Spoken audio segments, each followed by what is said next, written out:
jump into this because I got to take the little man to Taekwondo. We are going to be. Let's see. Where are we here? All right. I'm just going to start. You ready? I'm ready. All right. Hey, everybody. Today is April 5th, 2017. We are on episode 72 of Run, Jump, Stomp. We got a whole bunch of stuff to talk about. What's going on this week, Zap? Not a lot. All good. I hope everything's all right with you. We're having a ball over here. We're looking at renovating upstairs maybe a little bit, but that is not about gaming. This is not about either weird British TV shows or whether or not I'm going to update my attic. This is about video games, and we're going to be talking about, this week, Persona 5 does not want you to share. So I know that you're a big fan of the Persona series, right? Yes. Yeah, like this is one of the big things for this year that you wanted to play. Yes. Okay, so apparently, who makes Persona? I forget. Is it Square? Atlas. Atlas. That's right. They're the same ones that make. Oh God, there's a game on the 3DS from Atlas. I can't remember it right now, but that's beside the point. So you speak, I'll find it. Okay, yeah. Persona 5. Apparently, the share button on the PS4 controller is disabled in Persona 5. So right there on the controller, we've got a button on the left. You just push that button, and you can share, I guess, screenshots or video, or you can stream live to Twitch using that button. And apparently, that is disabled in Persona 5. So the video game company has disabled hardware functionality, which I really do not like. And I see that you posted another. Yeah, there's a couple of things. There is an update to this as well, because I've been doing some research and reading myself because I wanted to be involved in the streaming of Persona 5. But that was only disabled till their release date. That's what I've read. Now, whether it's true or not, I don't know. Oh, okay. Well, that's interesting. Yeah. Well, okay. Yeah. So the reason that they gave originally was because they don't want spoilers. Yes. So like they don't want people to be spoiled. So like I click on a Persona 5 stream and you beat the last boss, and I see that and I'm like devastated because now I already know what's going to happen. So they were only doing that to like review copies. Yes, all review basically they wanted to keep Persona 5 from Twitch and YouTube till its release date. Now, there's an update to this update as well, which I'll explain. I found today searching and doing a bit of reading about this one. Basically, Atlas had said in a statement to Polygon that they wanted to make sure there's no spoilers, which is fair enough. I don't agree with stopping hardware. That's wrong. That's completely wrong, and that shouldn't be allowed. How they got permission from Sony to do it, I will never know. Because you're going to need permission from the developer of the console before you go and decide to turn off one of its features. At the end of the day, the Xbox. Maybe that's just in the API though. Maybe I don't know. It seems very odd that they ship this with the function to share from the controller. That's what the button does, and a games company has access to that. That to me is a little bit scary, especially for future releases, because we've already had in the last year or so review copies not being sent out till a day before the game's released, and this is just another way of doing it. Stopping spoilers and all this sort of stuff. It's very what's the word that I'm looking for? I'm just gonna say it's very bad. It's very bad on the developer's part that they've done this. It feels a little overbearing to me. Yeah, it's very the reins are on. There is no stopping someone who gets it early and stick it in a PlayStation, who's got a capture card like me, like you, like millions of other people who have a stream. Well, not millions of other people, but you know what I mean. Yeah, Many people have this ability to stream from their PC with a capture card because it is a better way of streaming. The app on the PlayStation is awful. It is just the worst thing I've ever seen Twitch implement. So, yeah, but they did say that it was up to the release date. Now, the update on this update, and this scares me even more, and I want Persona 5 because I love Persona. Persona 4 Golden was an amazing game. sorry, not was, is an amazing game, and that's why it was on the Game Off the other week. Go out and play. If you have the ability that has either a PS2 or a Vita, they're the only ways you can play it. So there's like 3 people in the world that have played Persona 4 Golden, but it is an amazing game because there's only 3 Vitas in the world apparently.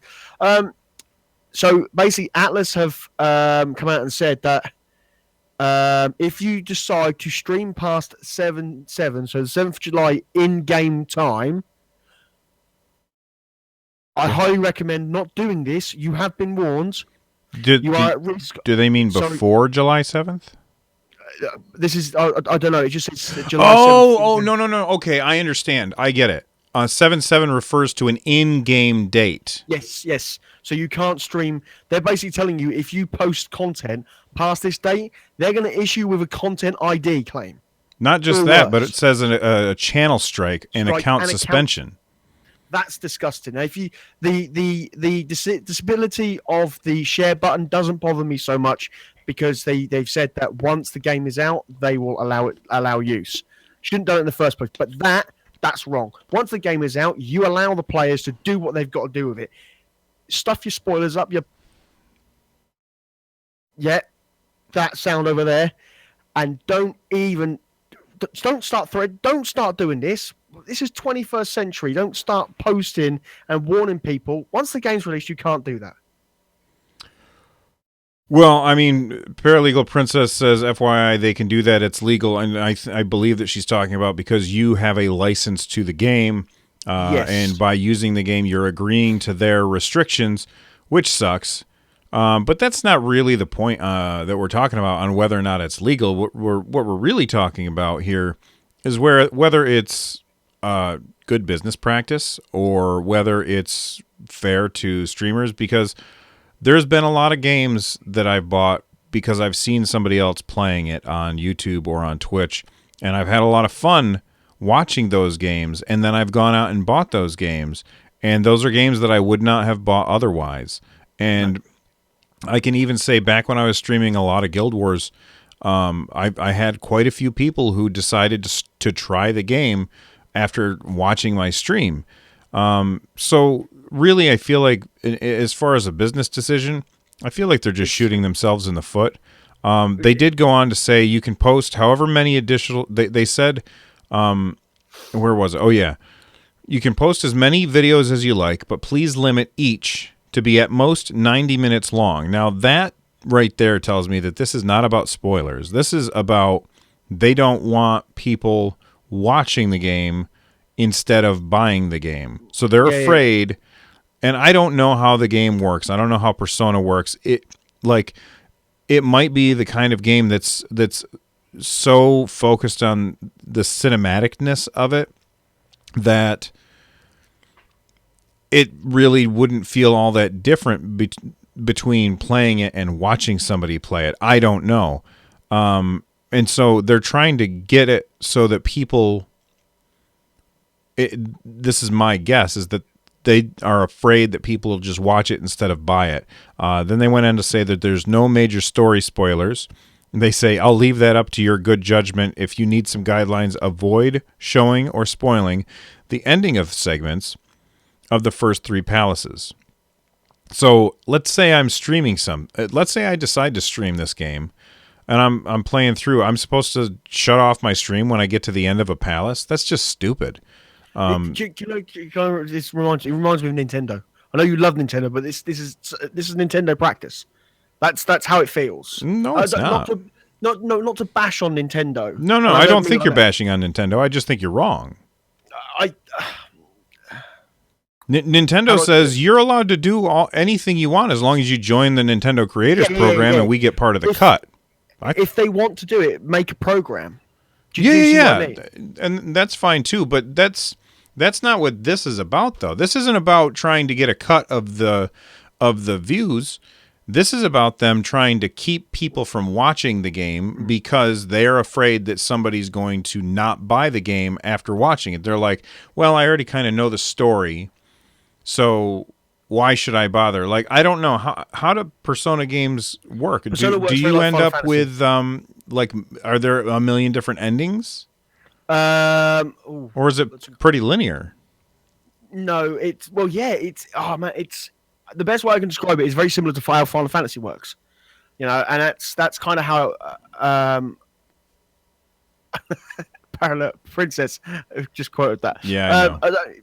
I don't. It's very similar to Final Fantasy. It's got these open worldy, but it's not an open world game by any means. It's got some like where you can wander around certain areas, and then you go in and do your dungeons and stuff like that. Um, but it's to say that this is a difficult one because of well, I haven't played Persona 5. So these parts that they're talking about, I don't know what they're talking about. Like yourself, it's very difficult to know what they're discussing. I haven't watched any Persona 5 streams because I want to keep spoilers for when I get my copy. But I was But going to the stream Persona games in the past, are they generally linear or are they Persona more 4 branching? it's very story. It's very story focused. So there you go. It's very story focused. And the filler bits are you doing schoolwork and you doing to build your stats and all this sort of stuff. It's kind of half social sim, half dungeon sim is the best way to describe it. The Right. combat is very much like Final Fantasy, turn based. So that's kind of how it is. If that does that make sense? Yeah, that makes perfect sense. So that even lends more credence to my argument that the reason that they want to do this is because they're afraid people are going to watch the story and then they'll feel like that they've played the game and not want to buy it. And so that's what's motivating this here. And the reason it's not like Nintendo is because Nintendo doesn't say you can't stream. You can stream Zelda, but make sure it's only this many minutes, and make sure you don't show any of the dungeons or the bosses. They're not doing that. They're just saying if you stream our games, we deserve a cut. And while some people may or may not agree with that, this is a very different thing. So I think that this is bad, and me personally, I wasn't really interested in the Persona 5 game anyway, mostly because I hadn't played any of the others, and this whole high school thing. I spend all day in a high school. I'm not interested in playing a game where I am in a high school some more. So it doesn't really appeal to me, but even if it did, I would be like, well, screw these guys. I'm not gonna play that. That just seems and even if I did, I certainly wouldn't stream it. No. This is like completely antithetical to what Twitch is doing. Like, and I don't even know if we put this. Did we put anything about the Twitch sales in the show notes? We didn't. So this is a segue. You can now buy games from Twitch, and let's say that a streamer's playing a game, and it's one of the games that Twitch is selling. You can just click a button, and the streamer gets a cut, and that's really cool because Twitch gets it, and it seems like Atlas doesn't get it. Like, they don't get that this is advertisement for their game. Not only advertisement, but free advertisement for their game. So one of two things I think is true. Either one, they're not confident in the quality of their game, or two, they're just afraid people are going to watch the story and not buy it. I mean, I don't know. I mean, the reviews are out. The game is smashing it. It's as good as everyone thought. So I don't get the non-confidence. I do understand with you, and the whole idea with Nintendo wires crossed. Please try and cut that from the show because there was me trying to make a mountain out of a molehill for no reason. Wait, what? Cut what? No, the Nintendo comparison was wrong. I shouldn't have compared this to. No, it's not. It's not that it's wrong. A lot of people are going to think that same thing. Yeah. And so that's just why I'm saying, well, it's different things, because a lot of people hate that Nintendo does what they do with YouTube. Yes. And by all means, if that's how you feel, then feel that way. I'm not talking about you. I'm talking about everybody. I'm more angry at Atlas for this because I cancelled my pre-order. Oh, really? Okay. Yes, on the back of their previous the share button, because I don't like that. I read it when I first read it. When you posted this story, I was like, "Oh, great! They're stopping spoilers." And then when I reread it, it was like midnight when I read it. My phone dinged off, and I was like, "What's that?" Read it. I was like, "Oh, that's really good." Oh, hang on a minute. No, that's bad. They're tampering with hardware, not. And I mean, the Twitch thing. The Twitch thing, as Parallel, as Princess has said in chat, yeah, it's a very very fine line between game developers seem to have a bit of a, how do you put it? They just seem to accept the Twitch because it's free PR and advertising costs a lot of money. Yes, you can. I mean, yes, all right, it's illegal. But if the developers and that are like, well, okay, they're allowing us free advertising, which is then going to hopefully increase game sales, and then developers are getting on board by this whole Twitch sale thing. It's good practice. At the same time, you then have companies on the other hand, like Atlas, who are basically saying you can't stream past this part, or you can't. Now, the stream part kind of concerns me. YouTube, they can do something about, but can they do something about Twitch? Because they can have you take your VODs down, but they can't stop you live because there's nothing. That's what I mean. Like currently, there's no technology to. Well, that's not true. Currently, Twitch doesn't implement any technology like Content ID because they weren't sued by Vivendi. Yes. So not Vivendi, Viacom. So back in the day, people were posting movies and TV shows on YouTube, and Viacom sued YouTube, and then YouTube lost, and this is part of the Digital Millennium Copyright Act. And as part of the lawsuit, they had to implement what is Content ID. Now, Twitch has never been sued for that, or not that I know of, and so they don't currently have Content ID on live streams. They have it on VODs because if you're playing music, sometimes the music will get cut out, and that's why I tend to avoid playing music like that, just in case something cool happens. You don't want your clip to be silent, which would really suck.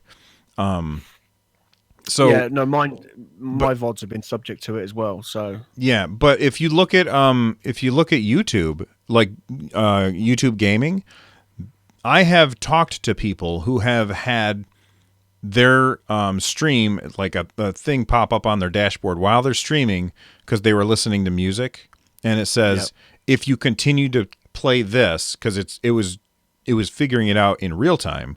It says if you continue to play this, your stream will be shut off.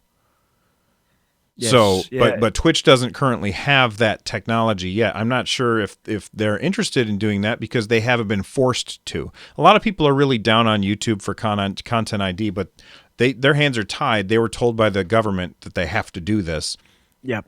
Or they would be fined a bunch of money. So it's a very strange one because, like you say, it seems bad practice on one part from Atlas, going back to the Persona 5 thing, that they are stopping streamers and not people posting stuff on YouTube past a certain date and all that sort of stuff. Stopping spoilers, I get that, and there's nothing worse.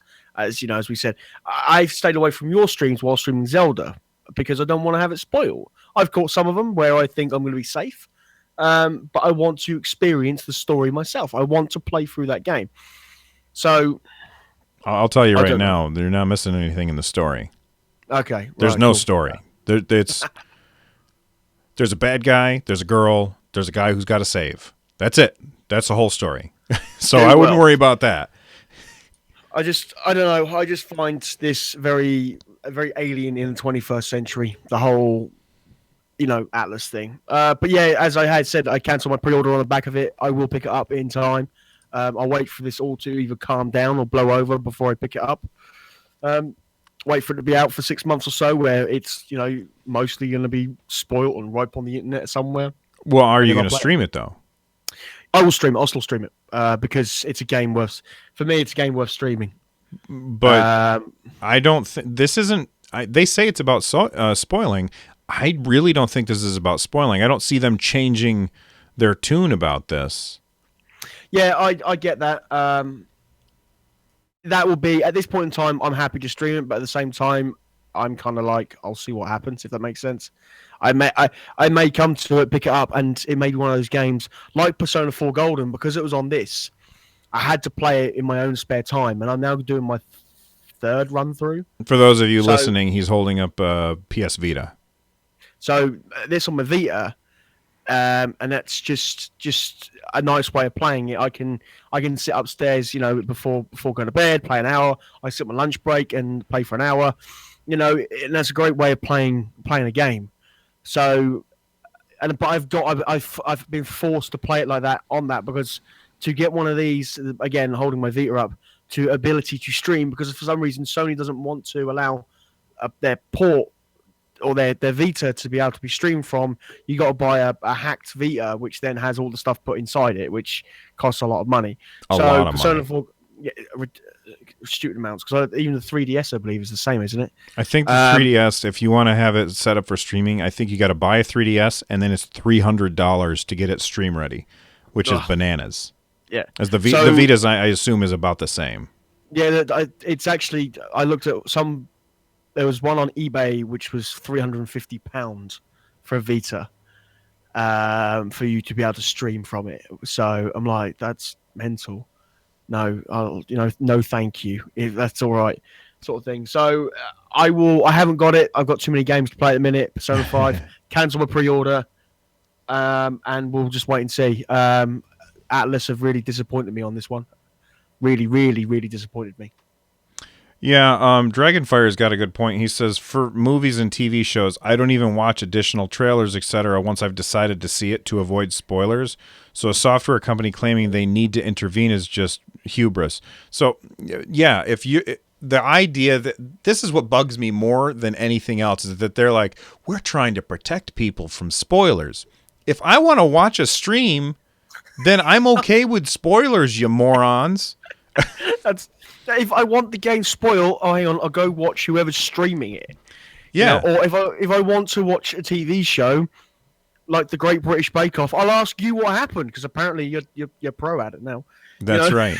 I'm the best. So it's that kind of thing. And I know we're babbling on about it a lot. Yeah, we have gone on. It's a very grey, dark area for Twitch, and one day Twitch will get its backside pulled into line, and people will have to stop using music, and that's just music on Twitch and stuff like that. So I don't think this is going to be the last company that does this. I really don't. I don't think it will. And I think this is. We saw it with the reviews with Bethesda last year, with Doom. And Bethesda have now come out and said all their games from now on will be, there'll be no review copies. And I think that trend is now going to start. And same with this one, this trend, story-driven games are going to be, right, that's it. You can't post this. You can't do that. And it's going to be like, well, what can you do? I'll just go play Minecraft. I don't know. I think that I think that these guys are going to be outliers, and most games, most games are more than the story. Yeah. You know, most games have this moment-to-moment gameplay that's what makes the game fun, and the story is just kind of a bonus.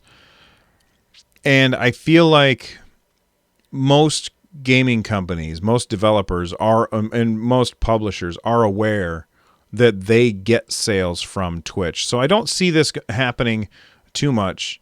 Although it's funny that the companies that seem to have the biggest problems with it both are Japanese companies. And it might be because Twitch is not a big deal over there. I don't know. I mean, I'm sure that they have a similar kind of website over there. But anyway, that's it. Yeah. Let's move on because we could. Yes, let's move on. What's the next story? Oh, look, it's another Japanese company, and it's my favorite one. Boo-hoo, Konami's getting sued. Sorry, that wasn't a celebration at all. I think it was. Anyway, so yeah, my love affair with Konami strikes on. This is going to be my new No Man's Sky this year. Whoa, that's loud.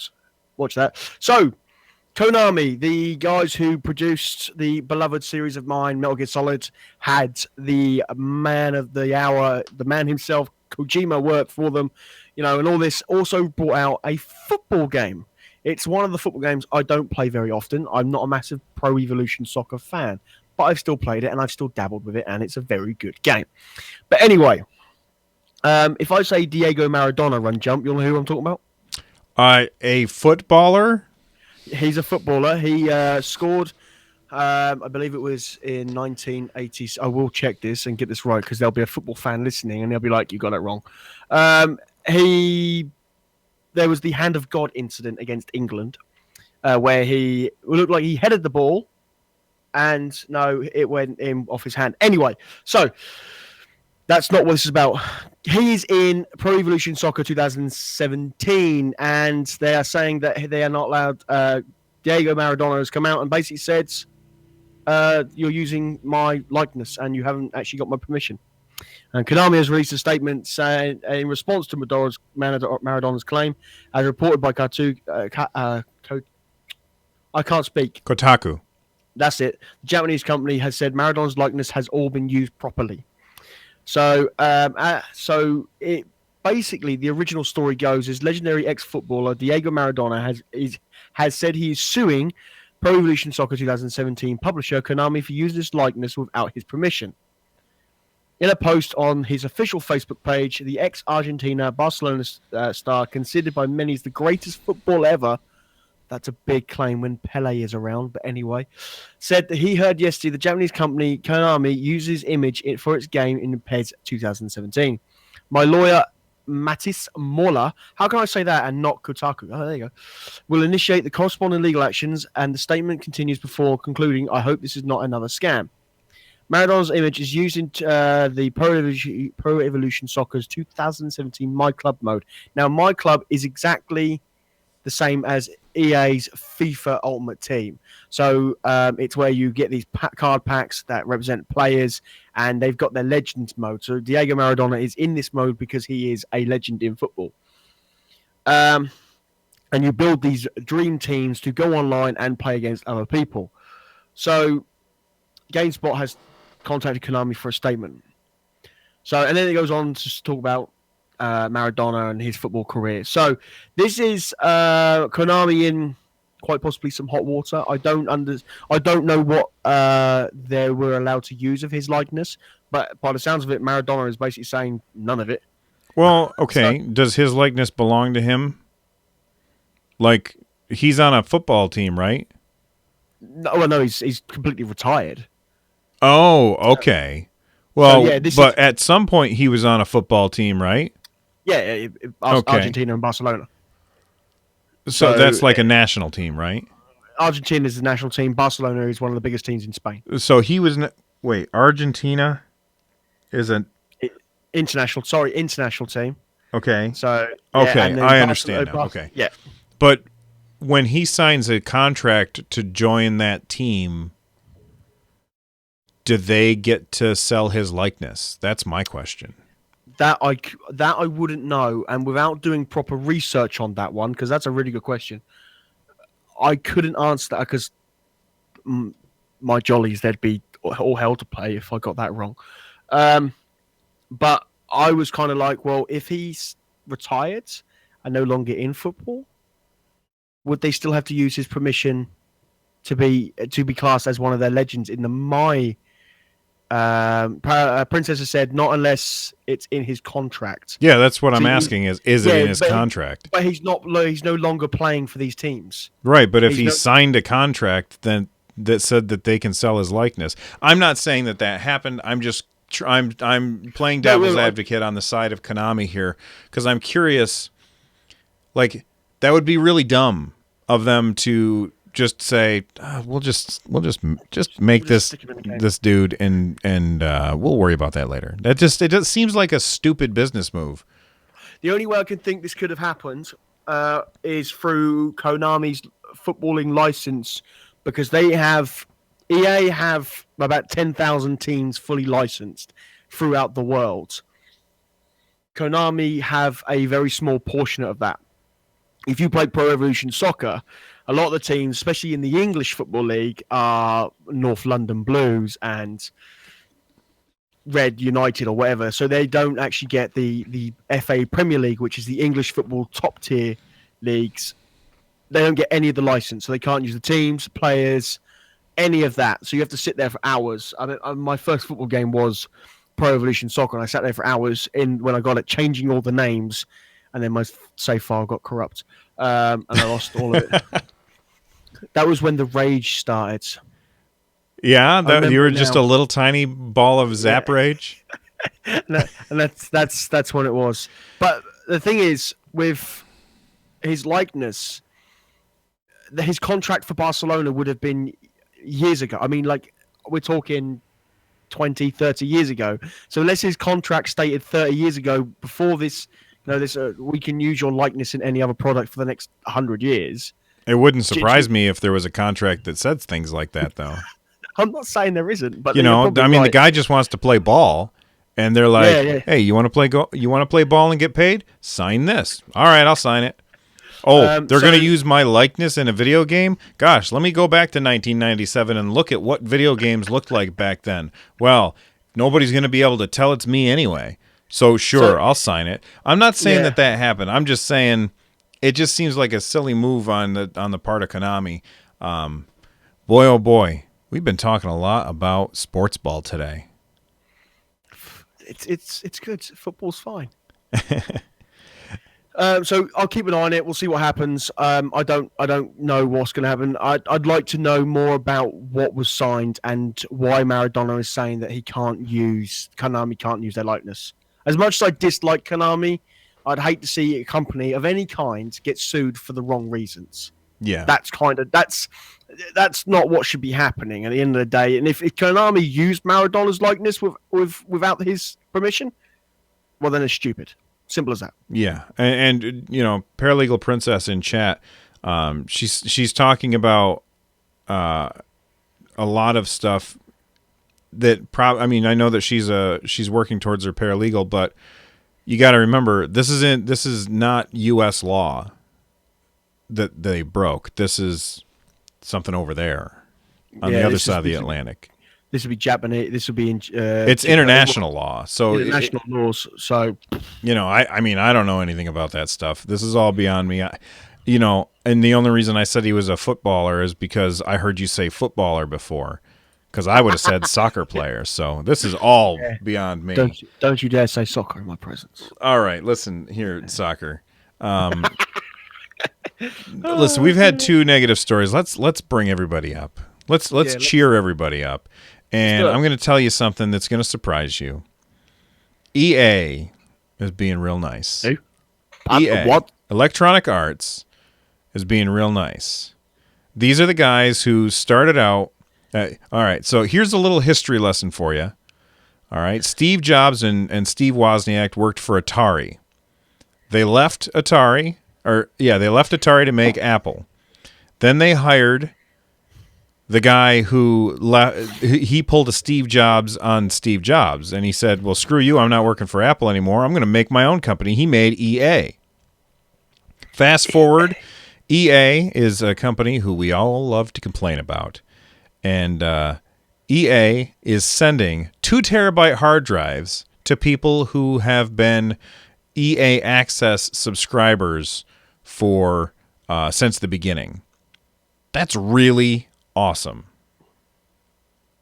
If you Dragonfire in chat says you could really boil his onions if you call Rocket League soccer with cars. That's true. That's what I call it. It is soccer with cars. It's not. It's football with cars. But anyway, moving on back to the care package. Yeah. Sorry. So I know that you subscribe to EA Access, don't you? Yeah. Well, it's Origin Access on the PC. This is the Xbox One. And it's fantastic, but it's still a fantastic service. And I caught wind of this story, and they're apparently going to be doing the same for the PC users as well. Don't quote me on that because I don't know if that's something I just heard down the rumor mill. But they are looking to spread their wings to both EA Access and Origin Access. EA Access and Origin Access are the same thing except from a couple of games. And if you don't know what it is, it's basically a subscription per month. Mine is in English sterling. It's $3.99 a month, and you get access to 30, 40 plus games that are yours. There are some downsides to the access, which we've talked about before. Yeah. I'm not going to get into the boring bit, but it's an amazing service. For $3.99, it's worth every penny. That's cheap for what you get. You've got the new Star Wars Battlefront on there. I got access to Mass Effect Andromeda, 10 hours of gameplay of that. All this sort of stuff. It's an incredibly great service that EA, I can't believe I've just said incredibly great and then EA after that in one sentence. I need to go have a bath. It is a great service, and this is incredible. That makes me smile that there is a company out there saying, do you know what? I want to thank people for sticking by us. And here That's there's a awesome. two terabyte hard drive. Because let's be honest, 2 terabyte hard drives, they're not cheap. It doesn't matter what anybody says. Hard drives are coming down in price, but they're not cheap. Not just that, but know? then they got to ship them to people too. Yeah. That's not free. They're buying a 2 terabyte hard drive for Zap and mailing it to them. Yeah. I mean, why not? So, I mean, the way I break hard drives, why not? I just mailed stuff to England. It's expensive. We mail stuff to the US. It's expensive. Yeah. Anyway, it's not cheap, but this is really incredible. You know, and EA, they've done some bad stuff. They do bad stuff, and then there's always this little glimmer of hope that the company still has humans working for them. And this is a really, really nice little spot that they've done, and everyone who's getting them, it's a good thing. I'm really, really, really, really chuffed with what they're doing. So, and actually, if you haven't got access and you consider it, the only downside to PC users, you have to install Origin. That's a horrible launcher, but at the same time, you get some access to some really good games, some really solid stuff. So there you go. All right, let's check out the next story. Something about Mad Cats. Yeah, Mad Cats have gone bust. Back in July, we noted. So, if you're not sure who Mad Cats are, Mad Cats, growing up for me, was the second controller syndrome, I called it. Basically, you sort of handed over to your friend the dirty Mad Cats controller while you kept the good normal one, sort of thing. The little brother controller, the sibling controller. Yeah, that's it. Yeah, you have that one. That one smells of Mad Cats. Anyway, so Mad Cats is a third. They used to make third-party controllers. They're cheap controllers, and there is a reason why they've gone bust. Prepare yourself. So back in July 2015, we noted Mad Cats was enduring some serious financial troubles, and the firm came clean to reveal it needed Rock Band 4 to be a resounding success in order to stay afloat. Never put your hopes on a game that can allow normal people to become rock stars. So basically, they made all the controllers, and they put all their hopes and dreams on the Mad Cat stuff in on Rock Band doing well, and it didn't. It failed miserably. So Mad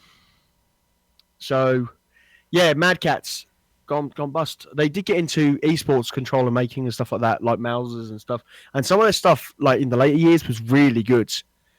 See, I always bought first party controllers. I never bought the other controllers, because every time I'd look at them, I'd be like, it's just not as good. I mean, I wouldn't try them because they're in a blister pack in a store, but I'd look at them and I'd say, for X more dollars, I can get the one that came with the system, and that's going to be the better one anyway. So I never got Mad Cat stuff. When you were a sibling rivalry with your little brother, he could have the smelly one. That was as simple as that. Well, I mean, so when I was a kid, there was the Nintendo came with two controllers. Super Nintendo came with two controllers. I'm fairly certain the Genesis came with two controllers, and they didn't start coming with one controller until the Nintendo 64. And the Nintendo 64 came out when I was already an adult and didn't have to share. So there you go. That's why I never dealt with Mad Cat stuff when I was younger. You mean you didn't want to share? It's not that you didn't have to share. You didn't want to share. It was like, no, it's mine. That's right. That's right. So no, I grew up obviously. My first major I had a Super Nintendo, but my first major console was the PlayStation, and that shipped with one controller. So we went out and got a Mad Cat second controller, and it was half the price of a first party controller. I think we went through 6 because of my rage issues, but still, they were cheap enough you could go through them quite quickly. But it is a shame. Again, it's companies that are going bust, but I don't think if they made a mistake, it was pinning their hopes on Rock Band, because Rock Band was not a great success. It's great for a few friends over after a few beers, and the original was a great success. Yeah, but Rock Band 4, I think they'd had its day by sort of Rock Band 2, and that was those sort of games kind of they came, they saw a rise, and they kind of dwindled. Everybody got sick of having a bunch of plastic crap in their living room. That's what it was. Yeah. When you've got kids, you have plastic stuff in the living room, and you're fed up with it. I can't imagine anybody wanting a drum kit, like 2 guitars, and everything else. So it's like, it's a shame. It really is a shame that they've gone. So there you go. Mad Catz have gone bust. All right, the next story on the playlist, not playlist, show notes, is that Steam. So Total Biscuit and the Jimquisition, which is not something I'm familiar with. It's a good show. Huh? It's a YouTube show. Yeah. Jim Sterling. It's. Oh, that guy. Okay, yeah, he's like. Yeah, I know who you mean. Okay, I have always heard his name as Jim Sterling. I didn't know it was Jimquisition. So I guess they went to Valve and they were talking to Valve about Steam issues. And one of the things that they brought up with Valve is that there's fake games on Steam. And Valve said that they are trying to improve discovery and stomp out the fake games. They said that they're looking to rely even more on community efforts to shape up the marketplace. And they're planning a new layer of influencers called Steam Explorers. So basically, probably like YouTubers and stuff picking games and being featured in Steam.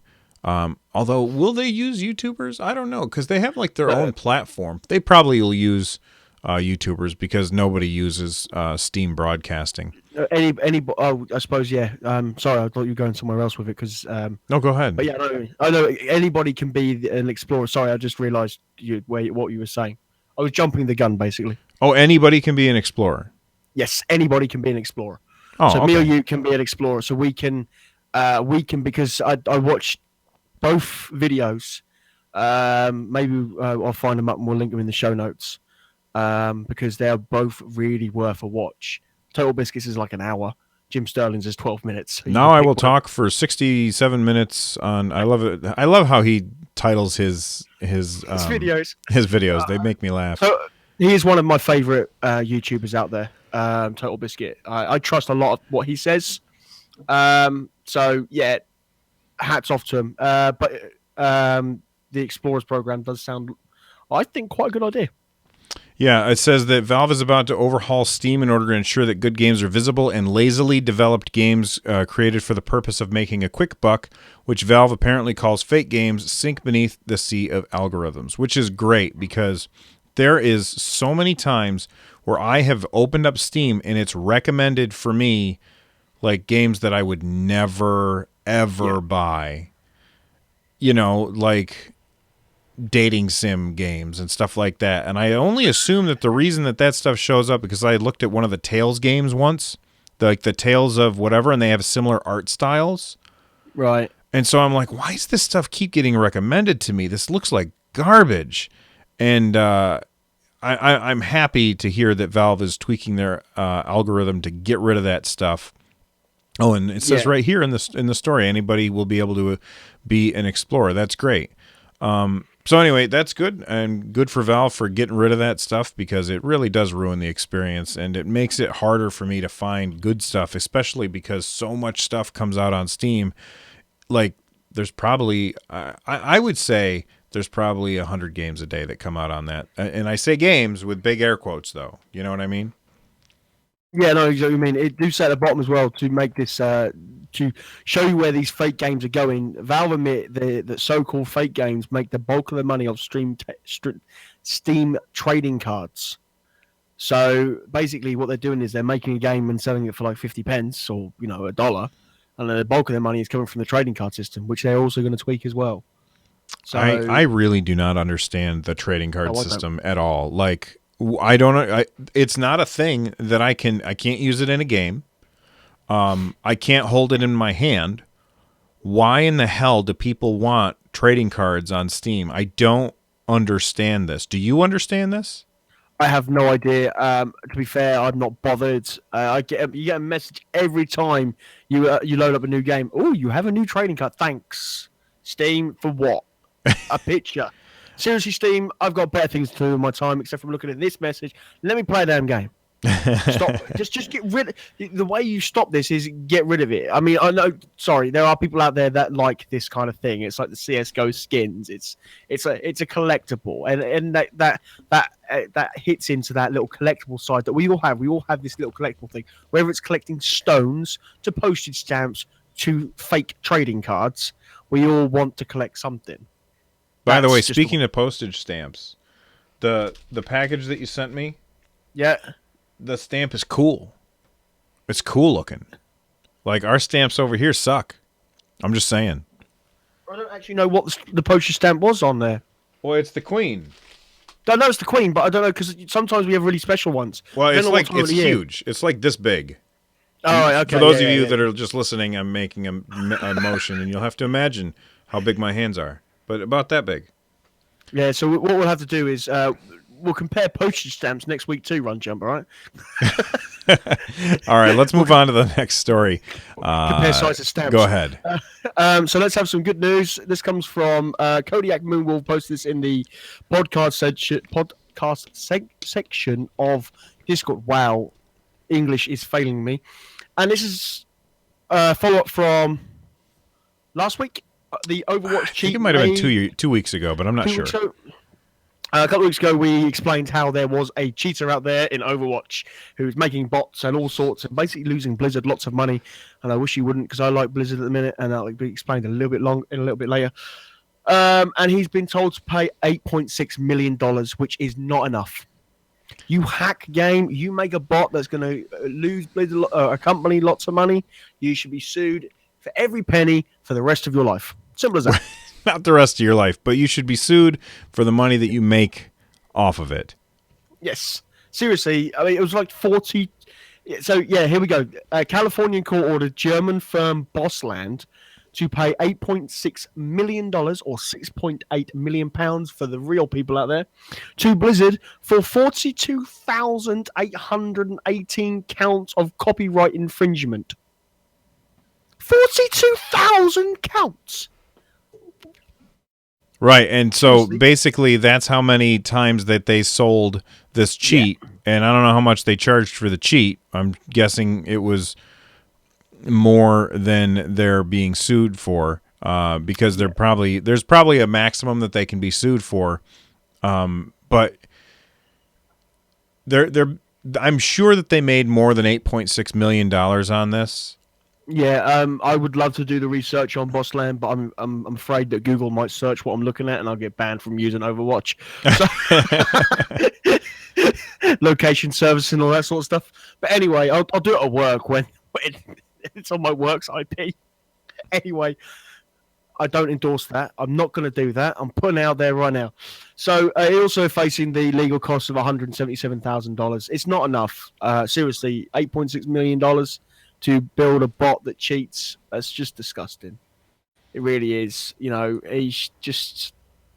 And it says it here, the Bossland hacks destroys the integrity of Blizzard games, you know, and thereby alienating and frustrating legitimate players and diverting revenue from Blizzard to defendants. You know, and it is a fair point. It does frustrate people because I've been in one game of Overwatch where someone was hacking, and it's like, this guy was just bombing around the map left, right, and center, and he was playing Reinhardt, and he was moving faster than McCree. Like, yeah, that's not right. Yeah. Unless Reinhardt's like been tweaked somehow, that's not right. You know, last time I played Reinhardt, he was slow. So yeah, there you go. So that's, Well, I'm sure that there's a bit- going to be an appeal. So don't count your chickens yet. They still got like a few courts to go through, I'm sure. It's so weird that we're talking about so many legal stories today. No Princess is having legal a field stories day. next week. No legal stories next week. Okay. Princess is sitting there. She's rubbing her hands. She's like, "Oh, this is the one I'm gonna save. I'm keeping this one. Framing it." All right, that's it for the headlines. Let's move on to the lightning round. We're going to go a little bit faster on these. The first thing is, have you ever played a MechWarrior game? I've dabbled in MechWarrior Online or whatever it is. Okay. So I remember very distinctly when I was, this is probably back in 1996. No, 97. I was in training for. I can't hear you, buddy. I said I was 10. Oh, you were I was 10. whispering. Yeah, I was whispering it because I didn't want to say it out loud. You know. That's Anyway. okay. He's holding up a bunch of fingers. He can imagine which finger I'm holding up. So back in 1997, I was stationed in Arizona, and I was waiting for I was waiting to go to airborne school, and I was waiting for a really long time. So I had already graduated from my training, and then I had this period of time where I was just sitting around waiting for them to send me to airborne school, waiting for my slot to come up. And so what they did is they said they put me in charge of the barracks, and I got to sit there all day.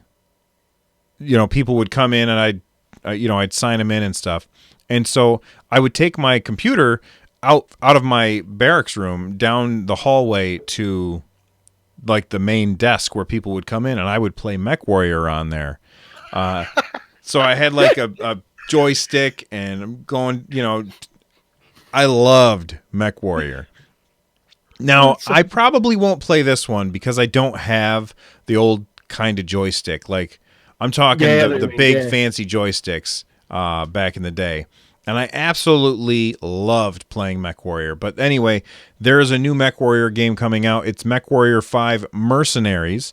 It's from Piranha Games, and it's the next installment. They said that they're going to be giving a live stage demo. Or they already gave the live stage demo at MechCon. There's a con for everything. But anyway, they said that the game is coming out in 2018, and I just think if it's the kind of game that you are interested in, check out the show notes and click that link, and there's a video in there that I'm not going to play because it'll get content ID'd. But MechWarrior 5 Mercenaries, check it out. It looks good. Yeah, and there's a free online game where you battle other mechs, MechWarrior Online, and it's free on Steam, and it's pretty good apparently. So I know what game you're talking. What is the name of that game? It's not MechWarrior. Yeah, MechWarrior Online. Oh well, there's another mech game it's free on Steam, and it's really good. Oh my gosh, I'm looking through my Steam library right now. I can't find it.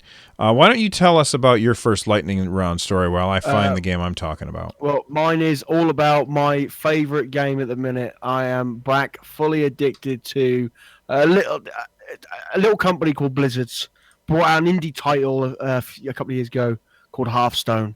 I mean, it hasn't really hit the scenes yet, but I can't keep that up any longer. It's Hearthstone's patch is out. It's in the game.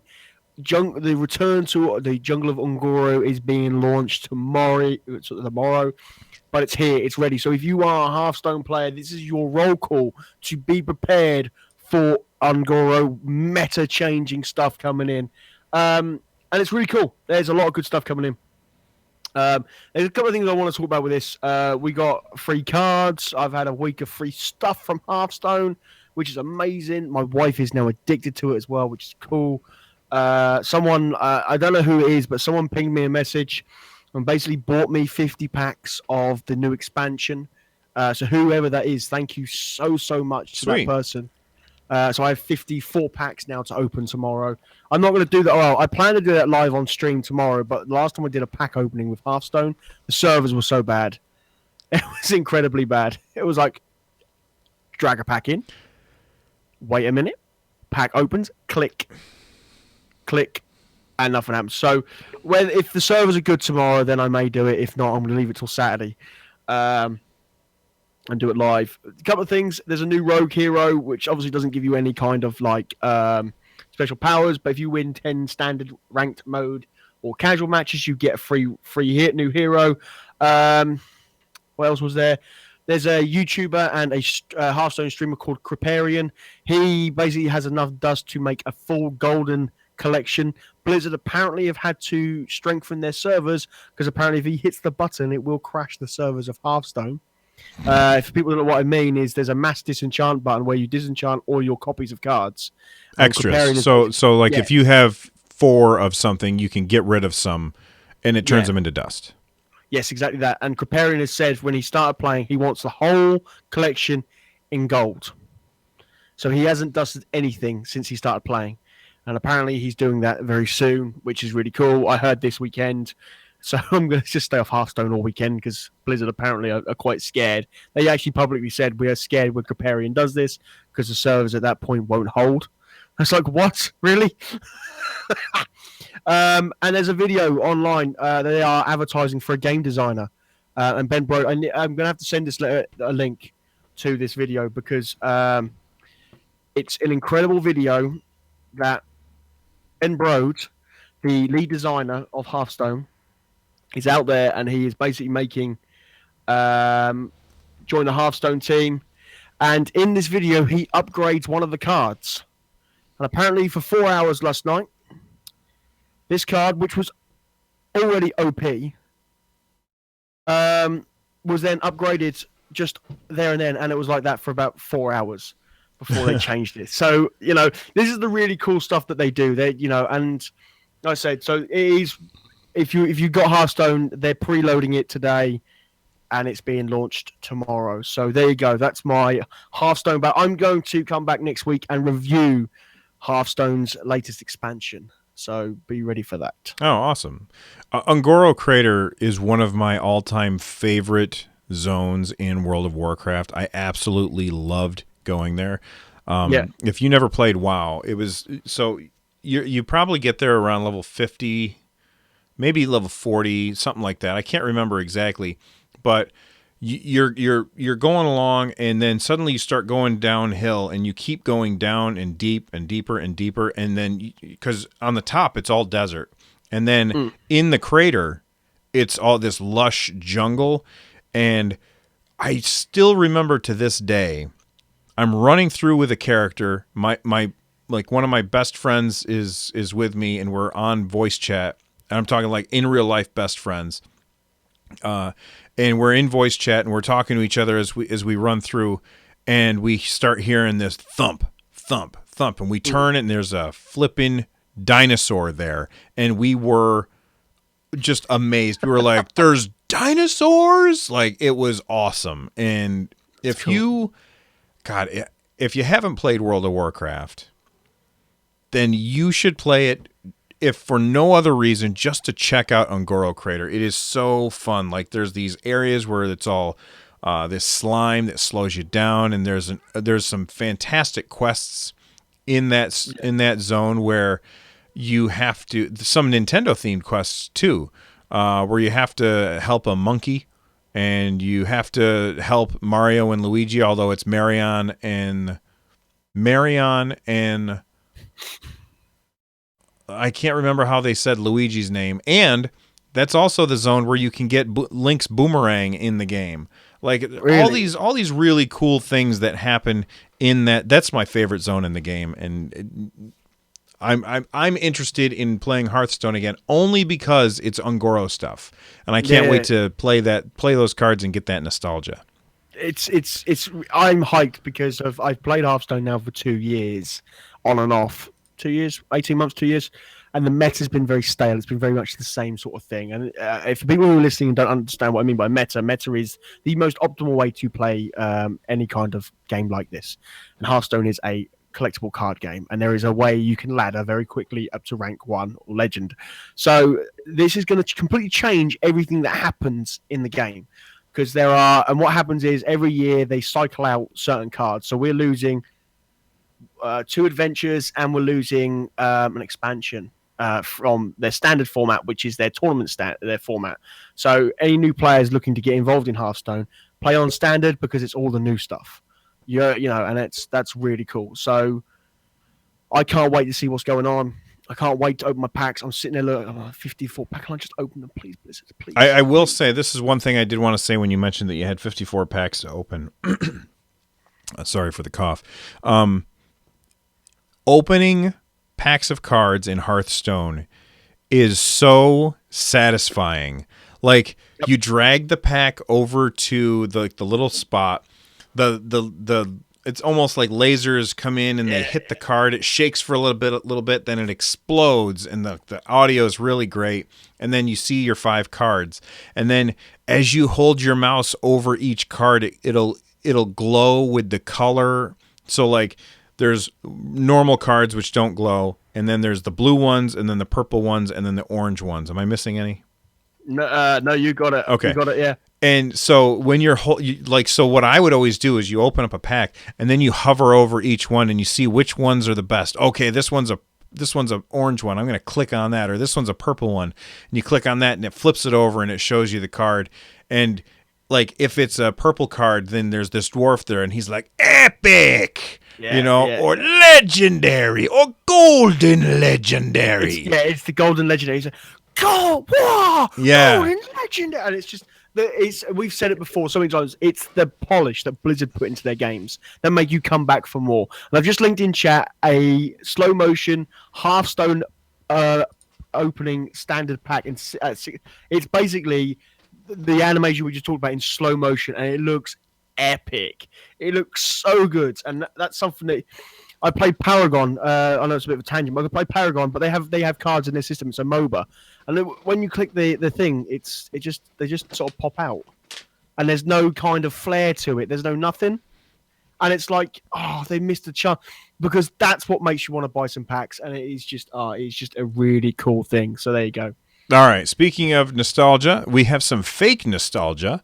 Bayonetta, which is a very popular game, as Sega's April Fool's gag for this game, they showed a video of 8-bit Bayonetta, and then they actually made a game out of it. And the game is free on Steam right now, so you can go to the show notes and click on the link in the show notes, and it'll take you to 8-bit Bayonetta. It is a side-scrolling shoot 'em up game, and I don't know, looks cool. It's free, can't go wrong there. So there you go. Yeah, I downloaded it today. I downloaded it the other day. I haven't played it yet because I'm just too busy. I'm just grabbing it before they stop making it free. Yeah. Because if it gets a good enough reception, then they'll be like, all right, now it's $2 or something, and why pay money when you don't have to? That's it. All right, go ahead. I'll just do my last one quickly. PlayStation Plus. Oh, I forgot. I'm sorry. Go ahead. I thought that was the last story. No, I'll just quickly do as I start doing every month from now on for PS Plus members. They give you free games, and my highlight this month is Drawn to Death. It's a third Persian. Again, English is hard. It's Prince a of third Persia? person. Prince of Persia. No, it's not Prince of Persia. Third person action shooter up game and it's all in comic form, as in drawing comic form and stuff like that. So basically, so PS4, you get these are all three games: 10 Second Ninja, Curses and Chaos, Drawn to Death, and Lovers in a Dangerous Space Time. That sounds interesting. PS3 gets something that I can't pronounce: Invisimals. There you go. The Lost Kingdoms, and Alien Rage Extended Edition.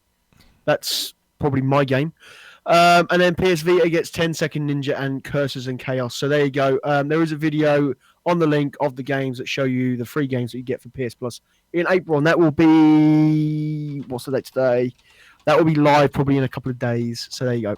That's PlayStation Plus's free stuff for this month. All right. That's awesome. So every week, Zap and I pick two games. Well, we each pick one game. And last week, I picked Runespell Overture, which is a weird poker adventure game, and he picked Borderlands 2.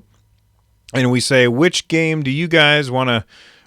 Which game does everybody think that everybody needs to play? And we tweet about it, and we post it in the show notes. And this week, Borderlands 2 won with 70% of the vote. So congratulations, Zap. There you go. This week, I picked a new game, not a new game, a different game, and it is called Xeodrifter. It is a, as you guys know, I love Metroidvania style games. Xeodrifter is $10. It's on Steam. I played this game and absolutely loved it. It's not a perfect game though. The bosses are very repetitive, but they're hard as hell to beat, and it's incredibly fun. The sound design is very good, and I can't remember if the music is good or not, but I really enjoyed playing it.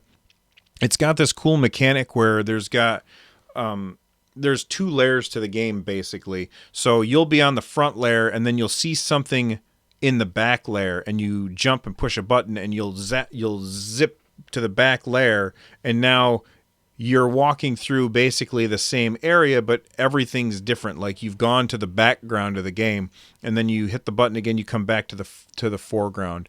And as you go through the game, you get various power-ups and stuff like that, and it's really, really fun. Eventually you can walk on top of water, or you can move really fast. So Xeo Drifter, XEO Drifter, definitely check that out. It got really, really good reviews, and it's worth more than $10. It's a short game, but it's very, very good. So check it out. What did you pick this week? Nice. I picked, well, if anybody who was around the beginning of the show knew that the first game that I picked wasn't fair because I hadn't completed it, and I think it's only fair that we really do pick games that we've either completed or we played, a lot of. So I changed it, and my pick this week is, and I don't think I've picked this one before because I've only recently completed this. This has been one of my guiltiest pleasures of like last year, and it's such a fantastic game. And this is basically Pokemon and Final Fantasy got together. They had a special night with candles and a meal, and they created World of Final Fantasy. My. Yeah, and the old Barry White was playing in the background, and out popped World of Final Fantasy. This game is brilliant. Do you know what? Whoever thought of this game over at Square and said, we really want to tap into this Pokemon genre and give it a go, and they did, and it's an amazing game. The story is very, I don't know how to put it. It's the story's pretty much the same as any Final Fantasy epic thing. It's not as epic as some of the actual like Final Fantasy 7, Final Fantasy 8, 10, all that kind of stuff. It's still very good. Dragon Tear says the game was adorable. I wouldn't use the word adorable because I'm a burly man and don't believe in those kind of emotions. It is very adorable. And it is very good in all sorts of sense. I'm on my new Game Plus run. I'm ashamed. I got it on the Vita, but I'm not gutted because this kind of game, I'm glad I've experienced it very personally. I managed to sit down and just play this and not streamed it, even though I enjoy streaming with everyone. But this has been quite a nice personal experience because it is a very good game, and the mechanics in it are great, like really, really good. And when Square get it right, they get it right. But the thing with this is, and I will stand by this, if this was a Nintendo published game, this would sell in the hundreds, millions. If this was on the Switch, if this was but because it's on the Vita and Sony it's on Sony's platform, it's a bit of a cult. It's turned into a bit of a cult classic. It's not really kind of. So I don't think they did a good job marketing it. That's my problem with it. Is that when I remember when you first were playing it and you were like, "Oh, I've been playing World of Final Fantasy," and you know what I thought? I thought it was a game for your phone. Yeah. And that might be because Square leverages too much Final Fantasy stuff to the phones, and so they all kind of blend together. Like there's Final Fantasy Record Keeper, and then Final Fantasy something else. What's that? Bravest Exodus or whatever. Yeah, Bravest Exodus, and they just keep doing this. And so when I heard World of Final Fantasy, I was just like, oh, it's just another Final Fantasy phone game, and I'm not really interested in gaming on my phone too much. So other than Pokemon Go, this game looks really good. It's on my wish list for my PS4. I definitely want to pick it up someday. It looks fun. It is. Yeah. When as a Final Fantasy fan and you come up to a person you've known and loved, you go, oh, "You're that character from that game. That's incredible." And they get the characters and they got all the voice actors back as well, which is just wicked. So, Final Fantasy is my pick. All right. If you guys, if one of the mods could make a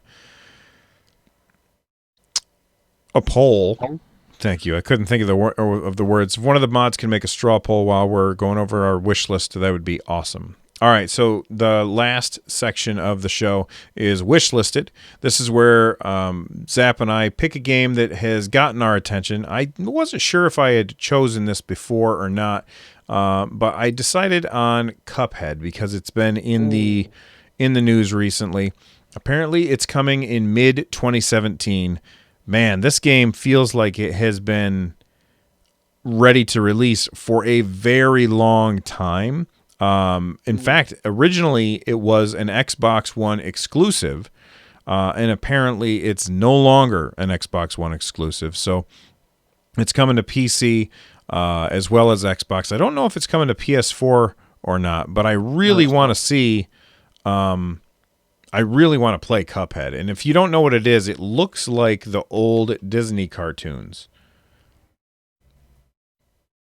So, like, you're playing the old Mickey Mouse stuff. You know what I mean? Yeah. No, I love this. This is one of my. If you hadn't put it on your wish list, it would have been on my this week, because I believe it was Abigail said something about it on one of the Discords, talking about Cupheads. This game is. I saw it at E3 last year, and it caught my attention then. It just is so beautiful, so beautiful, and I want this. I'm glad it's now coming out for Windows 10 and Steam. Well, I won't be buying it on the Windows 10 platform.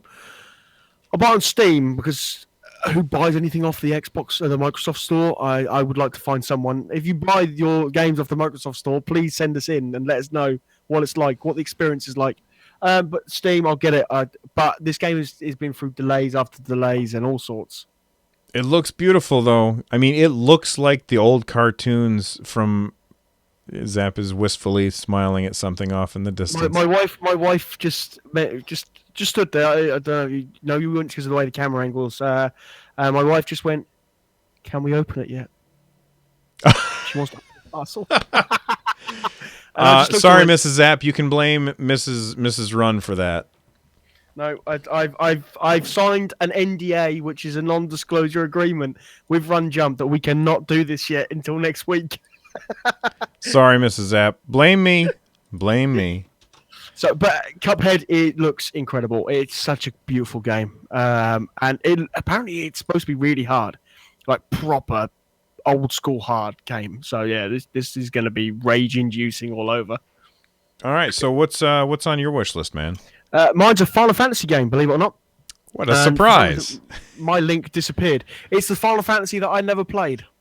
Final Fantasy 12, the remastered game from Square. I'm going to try and find a quick link of a trailer of it. That's okay. Don't worry about that, because I'm not going to play the trailers. I'll just get kind of content ID'd. Okay. So basically, Final Fantasy 12 is the one that I never played. I kind of shopped my PS3 by then, and I think I had an Xbox when that was released. So yeah, the Zodiac Age is the remastered with all the content. I want to see what it's like. A lot of people. This one also is a bit hit and miss with the fans. Well, it's not turn-based, though, is it? No, it's. I think it's kind of part turn-based and part not. It was like the end of the turn-based era. They say 9 is the last true Final Fantasy. I disagree. They'd say 10 is the last true Final Fantasy, because 10 is amazing. And it's Tidus. Excuse me, Run Jump, while I shout at Vaxa. It's just very much like that. But I haven't played it, and I want to know if it's any good or not. So having a PS4, I think it's going to be cheaper than your normal titles, which normally, touch wood, remasters are, unless something goes wrong and Square decide to make it a full price game. But then, for its price and value and how many hours you normally get out of a Final Fantasy, then yeah, okay, I see that. But at the same time, I do want this. It's on my list, but again, it'll be a lot later into the future. I'll probably actually pick this up. But yeah, Final Fantasy 12, the Zodiac Age. Awesome. Well, guys, that is it for the show this week. If you want to support the show, best way you can do that is with a review on iTunes. If you want to be part of the show, you can email us at runjumpstomp@gmail.com, or if you're very angry, email zap@zap.com. Or you can call 260-RUN-JUMP and leave us a voicemail. That's 260-786-5867. You can follow me on Twitter, Twitch, and YouTube at Run Jump Stomp. And if you are really into Nintendo stuff, you can check out my other podcast, which is Switchcraft. You can also find that on iTunes, and that is also at runjumpstomp.com/listen. Zap, what are you working on these days, and where is it that people can find you? I am working on a few different things for streaming. The YouTube stuff slowed down a little bit, so I am mostly on Twitch at DJ Zap, and Twitter you can find me rambling on about life in general and other things and stuff that I do. Over at Django Zap. There you go. All right. Thanks so much for joining us today. We will see you guys next time. The stuff is not going to break. Bye-bye. Bye-bye. It is.